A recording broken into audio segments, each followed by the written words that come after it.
Hi, I'm Natalie Pavlin and welcome to my YouTube channel, Marketing Like Natalie. So in this video, I'm going to be doing a question and answer. I put a question and answer poll out to people on my Instagram and LinkedIn account, and I got back 4 questions that people would like to know the answers to. So the first question that I got asked was, how can I drive more traffic to my website? So first of all, I would recommend doing a pay-per-click campaign targeting people in a certain area that are interested in your product or service.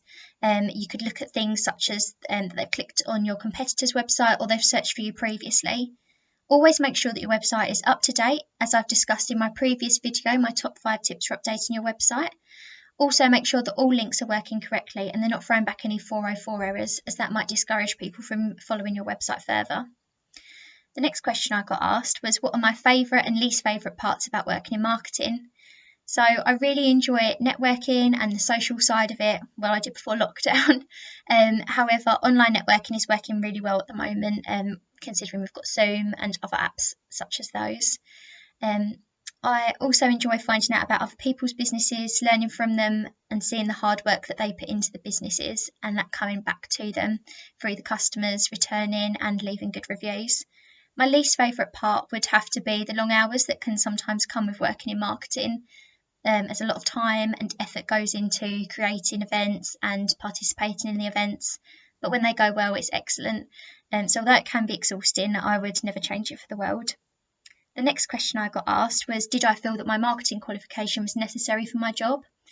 Having done a law degree previously, I didn't have the best marketing knowledge on theories and techniques.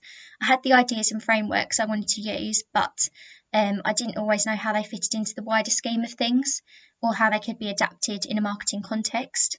I didn't feel pressurised to do the course. I wanted to do it for my own knowledge, and I learned so much doing the CIM qualification and would not look back, as it's helped me develop the marketing plans, the business development strategies and the frameworks that I utilise today. The final question I got asked was, how do I network effectively, especially before drinks kick in? This is a really good question. I do like to have 1 or 2 drinks at networking events, but I always make sure that I remain professional and only if others are drinking and it's that sort of type of drinking event. I always make sure that I'm not one of those serial networkers that attends every single event, because you could go to a breakfast, lunch and dinner. And I don't try and chuck my card at anyone that I meet. I really don't like that when people come over and they give you your card straight away. I always make sure I have meaningful conversations with people before I decide to swap cards. If I can't see a way that we would work together or I could help that individual with their business and they're just trying to get my card to put me on a mailing list, then I try and divert away because they're always not the best contacts to make. I always make sure I try and catch up with people that I already know and try and speak to 3 people that I've never met before. I find the great way to do this is joining a conversation with someone that you know already, and then there's people there that you don't know, and then they can introduce you, because that's how you make longer lasting business connections, through that personal introduction.